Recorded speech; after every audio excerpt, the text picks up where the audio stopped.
Hello everyone, स्वागत है आप सबका बाल की खाल में।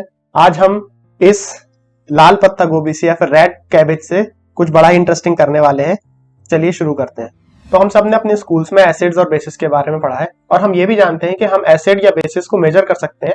कैसे हम उनको लिटमस पेपर के थ्रू मेजर करते हैं या फिर एक लिक्विड इंडिकेटर्स भी मार्केट में अवेलेबल होते हैं। अब ये जो इंडिकेटर्स हैं ये जनरली साइंटिफिक लैबोरेटरीज में यूज होते हैं, जिससे हमें किसी केमिकल की एसिडिटी या फिर उसकी एल्केलाइनिटी मेजर करनी हो हम कर सकते हैं। अब मैं आज आपको बताने वाला हूं आप कैसे इस रेड कैबेज का यूज करके एक यूनिवर्सल इंडिकेटर बना सकते हैं। ऑल्दो ये कैबेज रेड नहीं है, ये पर्पल है, बट इसको इसी नाम से बोला जाता है। नाउ जो किसी केमिकल या फिर किसी सोल्यूशन की एसिडिटी या फिर बेसिसिटी है उसको मेजर करते हैं पीएच वैल्यू से, जैसा कि हम सब जानते हैं। पीएच वैल्यू में स्केल 1 से 14 होता है। 1 की तरफ अगर कोई वैल्यू रहेगी, कम रहेगी, तो वो एसिडिटी बताता है, और अगर वैल्यू 14 की तरफ है तो वो बेसिसिटी बताएगा या फिर उतना एल्कलाइन सॉल्यूशन। तो चलिए सबसे पहले हम अपना यूनिवर्सल इंडिकेटर बनाते हैं। हाँ, अब यूनिवर्सल इंडिकेटर का मतलब ये इससे एक ऐसा इंडिकेटर बनेगा जो एसिड और बेसिस दोनों को एक साथ मेजर कर सकता है। तो चलिए देखते हैं प्रोसेस बनाने का। आप इस कैबेज को हाफ पीस में डिवाइड कर लीजिए। अब ये जो हाफ पीस बचा है इतना ही सफिशियंट होगा हमें हमारा इंडिकेटर सॉल्यूशन बनाने के लिए। मैं इसको और छोटे पार्ट में काट रहा हूँ। ये जो कैबेज के लीव्स हैं इसमें एक नेचुरल डाई होती है जो कि एक इंडिकेटर का काम करेगी।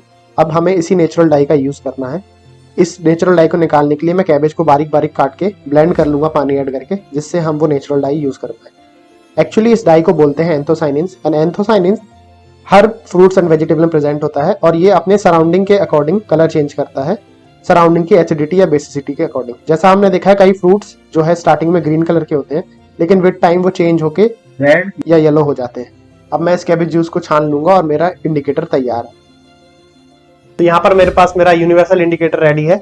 अब ये यूनिवर्सल इंडिकेटर जैसे जैसे मैं अलग अलग सॉल्यूशंस में डालूंगा अपना कलर चेंज करेगा। यहाँ पर मैं एक बात बताना चाहूंगा कि अगर कोई चीज एसिडिक है तो उसका कलर रेड की तरफ चेंज होगा, और अगर बेसिक है या फिर एल्केलाइन है तो वो ब्लू की तरफ चेंज होगा।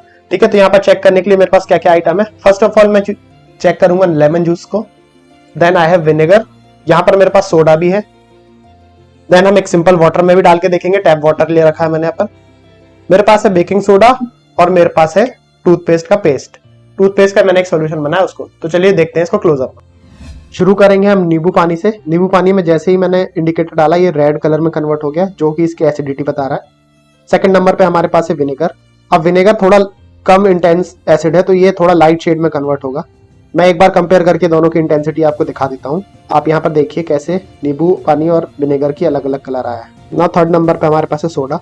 अब सोडा की एसिडिक इंटेंसिटी इन दोनों से कम है तो इसका जो रेड कलर है वो और लाइटर आएगा। जैसा कि देखिए यहाँ पर एक पिंकिश कलर आया है, इसका मतलब इसकी इंटेंसिटी और कम है या फिर इसकी पीएच थोड़ी ज्यादा है। अब मैं चेक करूंगा पानी को, क्योंकि पानी का पीएच 7 होता है तो ये इंडिकेटर में कोई चेंज नहीं करेगा, इंडिकेटर एज इट इज वैसा का वैसा ही रहे। अब मैं बना रहा हूँ बेकिंग सोडा का सॉल्यूशन। ये बेसिक है नेचर में तो ये इंडिकेटर को ब्लू कलर में कर, ये देखिए। एंड फाइनली मेरे पास है टूथपेस्ट का सॉल्यूशन। अब इसकी इंटेंसिटी ज्यादा है बेसिसिटी में तो ये डार्क ब्लू कलर में कन्वर्ट हो गया। आप क्लियरली देख सकते हैं कि हमारे अलग अलग सॉल्यूशन में कितने डिफरेंट डिफरेंट कलर आए हैं। जैसा कि मैंने बताया था पीएच की वैल्यू जो है 1 से लेके 14 तक वेरी करती है, और 14 का नंबर जो है बेसिसिटी बताता है, टूवर्ड्स 1 एसिडिटी बताता है। आप सभी इन सभी केमिकल्स के पीएच स्क्रीन पर इस समय देख सकते हैं। सो अभी जैसे कि हमने अपने सॉल्यूशन को टेस्ट कर लिया कि कौन सा एसिड या कौन सा बेस, आप इससे एक और अच्छी चीज कर सकते हो। हमने एक चीज और पढ़ रखी है कि अगर हम एसिड और बेस को आपस में मिलाएं तो वो न्यूट्रल होते हैं। इसका मतलब यह है कि अगर मैं एक्सट्रीम एंड वाले सॉल्यूशन को मिलाऊं तो ये मुझे वापस से ये पर्पल कलर देना चाहिए। तो चलिए इसको भी एक बार चेक कर लेते हैं। फर्स्ट ऑफ ऑल मैं क्या मिला रहा हूं, मैं नींबू को जो हमारा टूथपेस्ट का सॉल्यूशन उससे मिलाता हूं, देखते हैं क्या आता है। तो आप देखिए जैसे जैसे मैं इसमें ऐड करता हूं क्या मुझे वापस से पर्पल कलर मिल रहा है। यहां पर देखिए आप, क्योंकि इसमें रेड कलर ज्यादा है, इसका मतलब यह है कि लेमन जूस जो है वो ज्यादा बेटर और ज्यादा स्ट्रॉन्ग एसिडिक है कंपेरेटिव टू जो हमारा टूथपेस्ट का पेस्ट सॉल्यूशन था। ठीक है, चलिए अब सेकंड सॉल्यूशन को ऐड करते हैं। यहां पर मेरे पास विनेगर है और ये है मेरे पास बेकिंग सोडा। इसमें अगर मैं ये ऐड करूंगा तो ये जो झाग बन रहा है एक्चुअली ये है कि मैंने विनेगर बेकिंग सोडा में ऐड करा तो sudden release of carbon dioxide हुआ, जिससे ये इतना ज्यादा फोम बना है। लेकिन आप देखिए अब कलर काफी पर्पल हो गया, इसका मतलब ये है कि इन दोनों ने आपस को न्यूट्रलाइज कर लिया। फाइनली हमारे पास बचता है हमारा कोल्ड ड्रिंक, लेकिन और कोई सोल्यूशन बचा नहीं। ये हमने टैप वाटर में चेंज किया था तो इसमें कुछ कलर चेंज नहीं हुआ था। अगर मैं इसमें ऐड करूंगा तो ये बस डाइल्यूट हो जाएगा, कलर इसका चेंज नहीं होगा।